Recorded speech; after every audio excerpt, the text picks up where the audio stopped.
where she goes. Got the text messages between her and Harley. Just clearly show that she's manipulating Harley, her own daughter. Don't let the police in. Don't talk to the police. The pizza guy? All right, you can let the pizza guy in. If she's manipulating Harley, do you think she's manipulating Gannon? Do you think she's manipulating Lena? Do you think that's manipulation, the video you just saw? We're going to have to sell stuff because the lady's going to be upset with us, the owner of the house.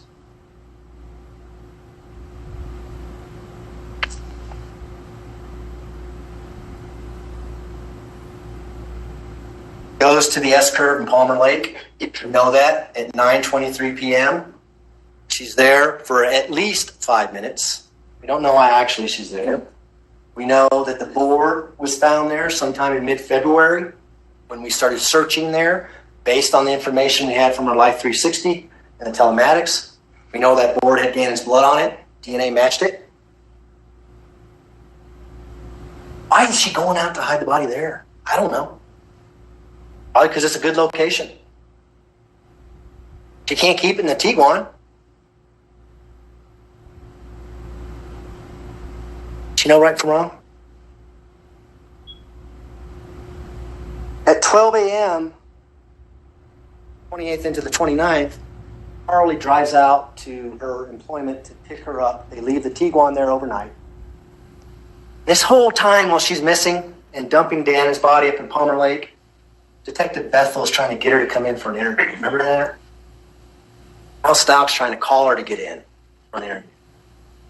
Her phone's on airplane.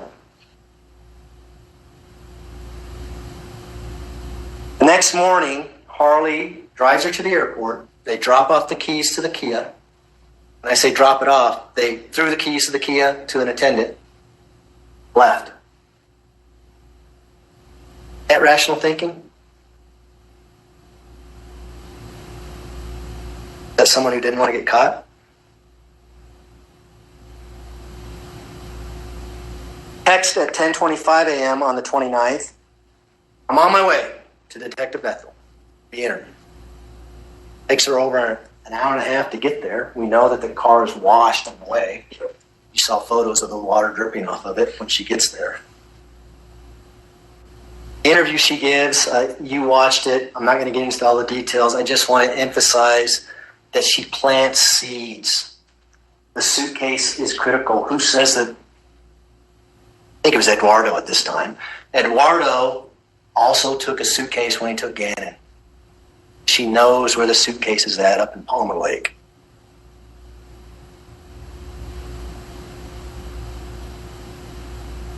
On January 30th, 2020, her family shows up.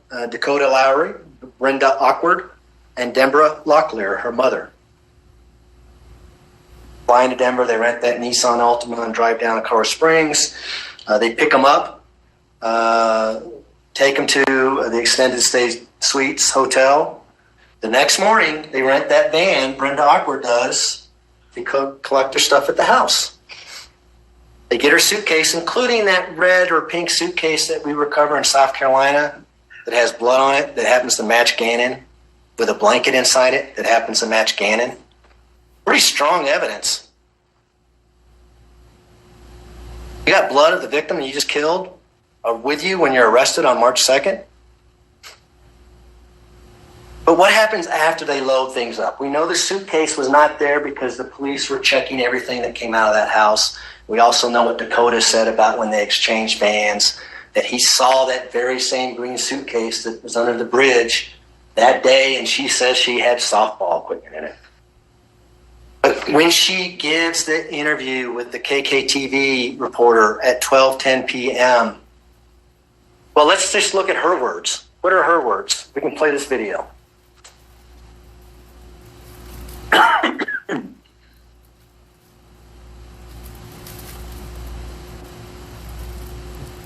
You are? I am Leticia Stauchs, which is Gannon's stepmother. You've been a part of the investigation since the very first time. You were the last person to see him. Is that right? Correct. What did you see when you last saw him? Well, I'm not allowed to talk about anything with the case. I would more so be willing to talk about how the community needs to have faith and continue to work together and not make these false accusations. And I would never, ever hurt this child. And I know there's some questions out there about, okay, so tell me what happens. That's up to the investigations when they end up letting you guys know. But I've cooperated with them, even to the point that we were held with a gun. And my daughter, a 17-year-old who serves our country in the United States Air Force, who has never committed a crime or done anything wrong in her life, was put in handcuffs over the keys that was in her purse so they could take her car. I'm just ready for Gannon to come home. Most importantly, for him to see his family. But second, I am going to be so ecstatic when I'm able to say to people that I hope they have a really sincere apology for all these theories that have came out online, for all the things they said that I have done or people have done. And I just want everyone to know that we're going to find Gannon. Can you talk to me a little bit about him? I don't know it. Gannon is so kind, and he loves to play video games. That's one of his favorite things. He loves Sonic and Mario, and, you know, he's always helpful, and he was always so helpful with the dogs around the house, and we have 2 little cute dogs, and he was always like a person I could say, Gannon, can you go do this? And he would do it right away. You know, sometimes with kids, we have to remind them and things like that, and that's okay, but he was so sweet and able to help anyone. He could notice when you're sick and say, are you okay? And such a kind heart. We should all come together and wait until the end and see what happens, because Gannon's going to come home. Any message for Gannon? The message for Gannon I have is, Gannon, when you get here, you'll be able to truly tell what happened. And then I really hope I get a sincere apology from everyone who has made all those things, especially from my husband. What we just heard there, that evidence that she might have some antisocial trait. Calmly talk about that to a news reporter. She's done. I failed to mention Amanda Van Nest, who was the same nurse who examined her for injuries based on what she was telling people. First interview that she was raped, and she examined her head and found no injuries. But what else did she do? She also told you about M1 holds, and if she would have noticed anything that would require her to have a doctor examine her for an M1 hold, she would have done it. No evidence of mental disease, no evidence of psychosis. And this is the 29th, 2 days after she killed him. We know that a GPS tracker was later placed on that Nissan Altima, and you know where she went when she disappeared for 2 hours and told her family that she was going to a pet store. Got her right back at the Esker. She picks up Gannon's body, puts him in the trunk of that Nissan Altima, leaves the board out there, later found, and drives back to the hotel after she goes and gets some more dog outfits. And when she gets back to the extended stay suites, she's got to move Gannon's body from the trunk to the van that Brenda Awkward rented earlier that day. We know that had to happen because of Dakota Lowry's testimony. Her and Dakota go to the budget rental van place the next morning, February 1st, and they've got to move all the suitcases from one van to another. That's when he sees the green suitcase, knew something was suspicious about it. You saw his reaction. Had to get on a witness stand. He got subpoenaed here to come here. I think he felt manipulated by this defendant.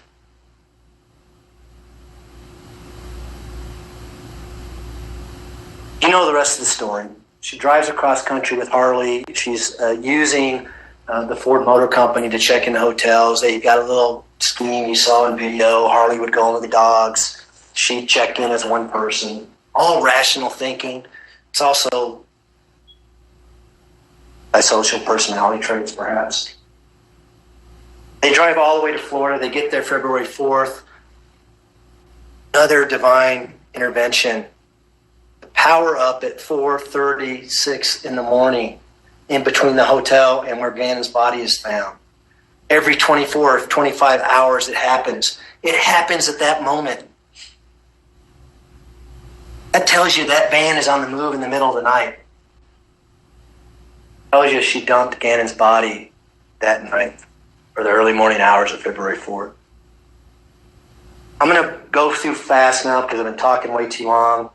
I want to talk about the pretext phone calls. You know all the stories. I'm not going to get into the details. Eduardo, immunity, Quincy Brown, several different versions of that. Bike accident, Uncle Matt. One that significant is she says, I'm so sorry, Al, for lying to you. I'm going to tell you the truth. I wasn't in the car when I left Petco. It wasn't in the truck. Fake pregnant lady with cash. She's laundering money. She's arrested on March 2nd, 2020. She comes up with a story of now how it's Angel, the babysitter, who did it. Suitcase with Gannon's blood found on her. We've got all the searches on her phone that I'm not going to go through. You just saw it a few days ago. But what I'd like to talk about is what people who are truly legally insane do under these circumstances. Because there are people who are truly legally insane, ladies and gentlemen. They don't act like that. If they don't have the capacity to know right from wrong, they're not going to hide the body. They're going to act like nothing happened. They may even do the crime if someone's there watching them because they don't know that it's wrong. Do you think she would have done this to Gannon if anyone was in the room with her? Of course not. They also don't lie. There's no reason to lie because they don't think it's wrong. So they come in and they say things like, my God, I heard a voice that I thought was the devil. And the devil made me do this. I had no choice. Why are you even talking to me about it? That's what we're talking about when we talk about a severe mental disease or defect. When we're talking about the capacity to form the intent or the capacity to use judgment and reflection, I'm going to refer you back to Mice and Men, the book. I read that a long time ago, but I still remember it. It's about George and Lenny during the Depression. And George is a smart one. Lenny has some severe mental illnesses. Lenny likes to pet rabbits. He's such a big guy that he doesn't even know his own strength. So he would pet rabbits to the point where he would kill them. That's what we're talking about when you don't have the capacity to form the intent to kill because the mental illness doesn't allow you to.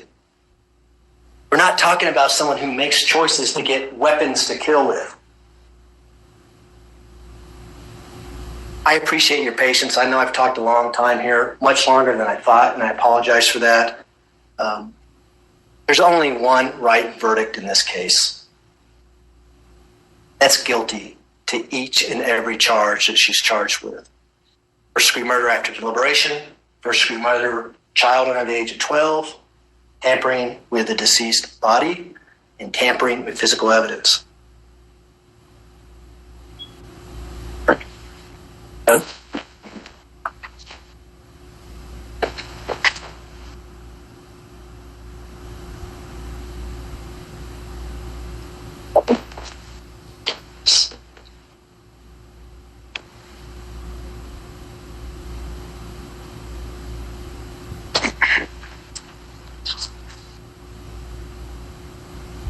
Can we switch over? Yeah, I did.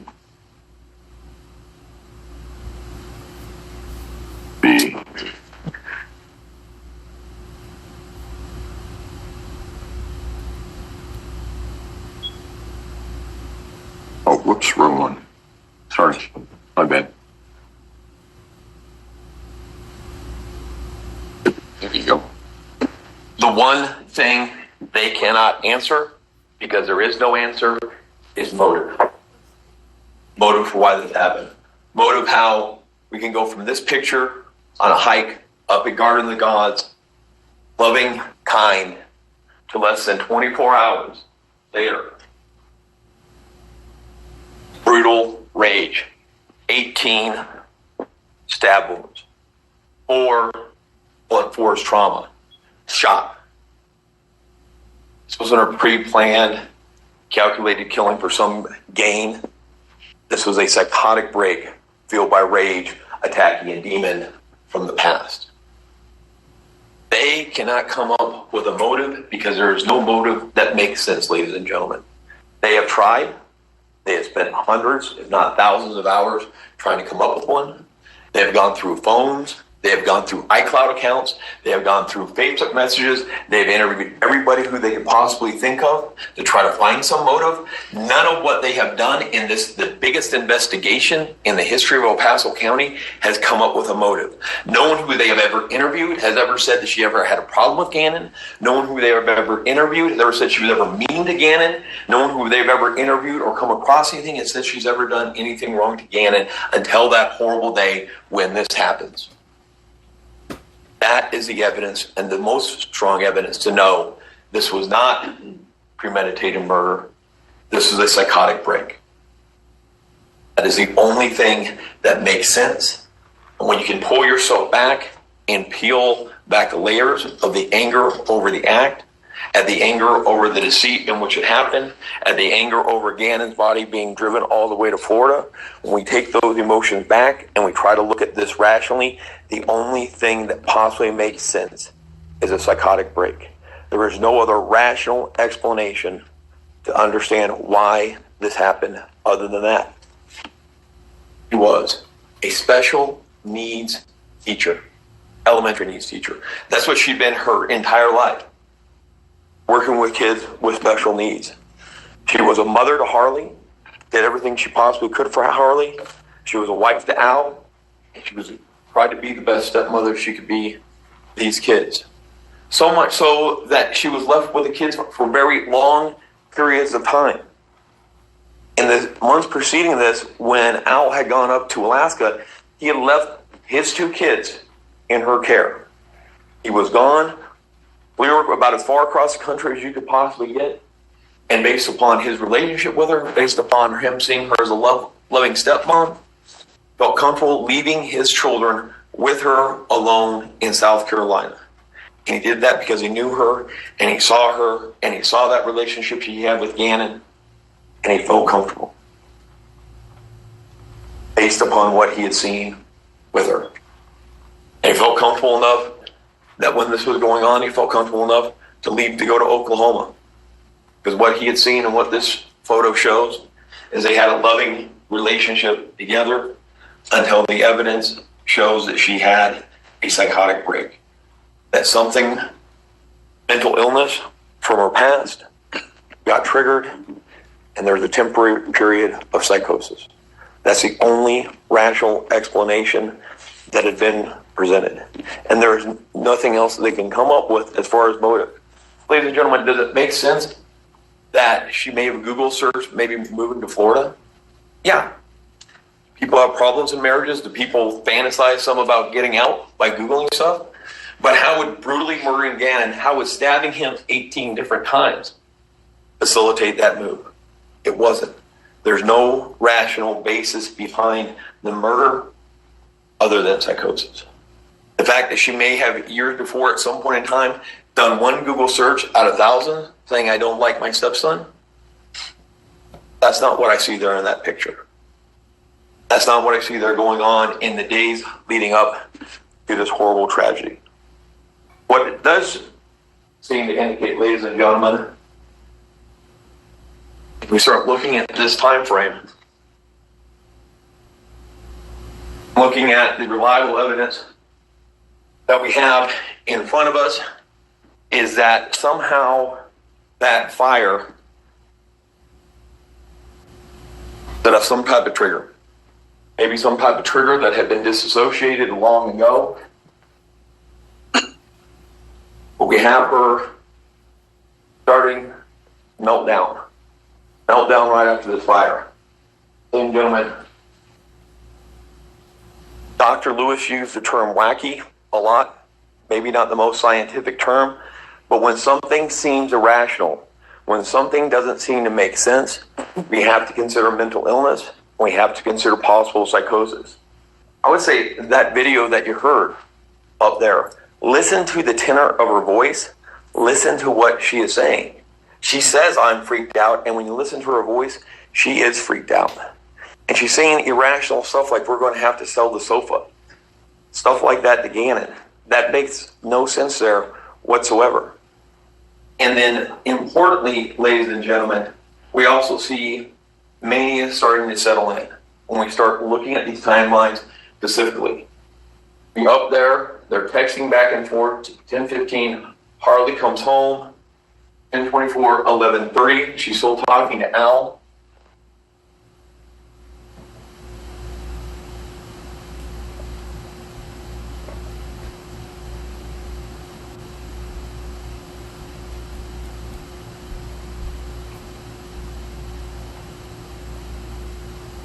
.248, she's texting Al. 4:36, texting the school saying that her stepfather passed away. Her stepfather who had abused her was not, and you heard it from Dr. Torres at the state hospital, they are not doubting or disputing the abuse that she suffered growing up. And that's from Dr. Torres, who had investigated this, who had medical record provided, who had family members provided, who interviewed other family members, and she says the state hospital is not disputing the horrible trauma that she grew up with. And the person who she had suffered that horrible trauma from, that's who she calls and says dies at 4:36 in the morning. What is more important by this, ladies and gentlemen, important to look at, what is also that we see, what is she not doing? She's not sleeping. She is manic at this point in time. She is texting throughout the night, 2:48, 4:36, 4:36 again, 5:03, 5:49, 7:32. She is up the entire night and not sleeping. There is something going on with her head that is not seeming right. There's stuff going on through the day. The text messages back and forth. Harley leaves for work. Other conversations going on. And then they leave, they go up to Petco. Ladies and gentlemen, Mr. Young has tried to insinuate that all of this was some type of big preconceived plan, that she had made some decision earlier on at that point in time that she was going to kill Gannon. Ladies and gentlemen, does that make any sense?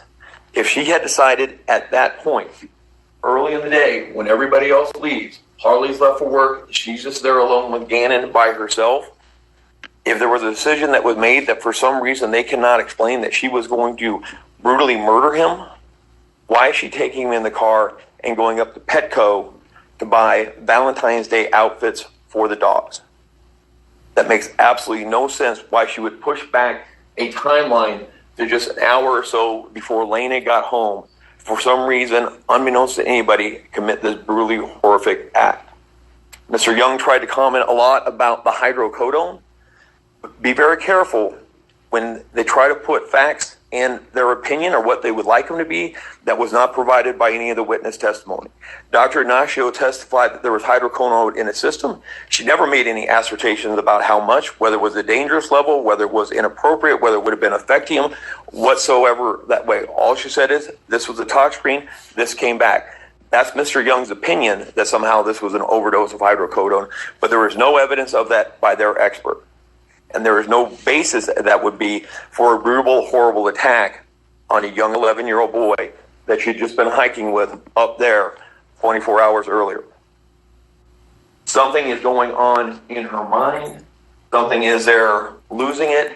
And something horrible occurs in the basement where there is a brutal, brutal attack. The brutality of the attack, ladies and gentlemen, I would say is the strongest evidence in this entire case of a psychotic break. That type of violence wouldn't be needed to kill an 11-year-old boy. Gannon weighed 80, 85 pounds. An 11-year-old kid, not the biggest 11-year-old kid, not the strongest 11-year-old kid. Fun, nice kid. What do we know about him? He likes to play a lot of video games, but not needing this type of brutal, horrific rage to kill him. And there is no other, again, explanation other than the psychotic break. Lena then comes home, and ladies and gentlemen, look on that video. Lena wasn't pushed outside. Lena wasn't allowed. Lena came in the house. She's in that house for about 10, 15 minutes, and then she goes out and gets on her bike and leaves. The idea that Lena was never allowed in the house is a fantasy that is not supported by the evidence, that is not supported by any of the videos. Okay, that is Mr. Young's opinion. But look at that video. You see her going into the house. You then see about an hour later, Harley come into the house.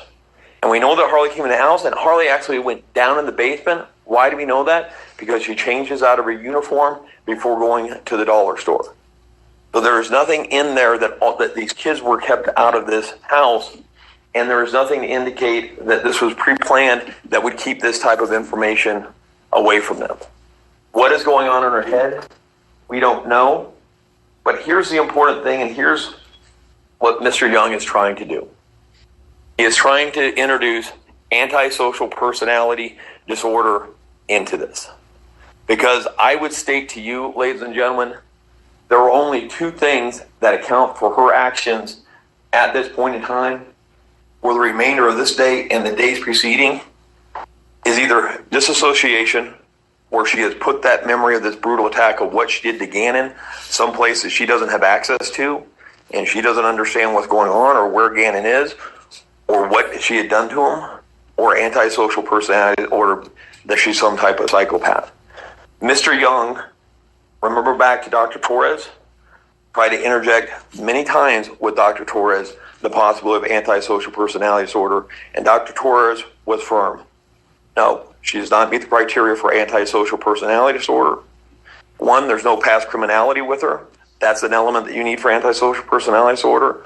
Other people with antisocial personality are unempathetic to people and don't care about people.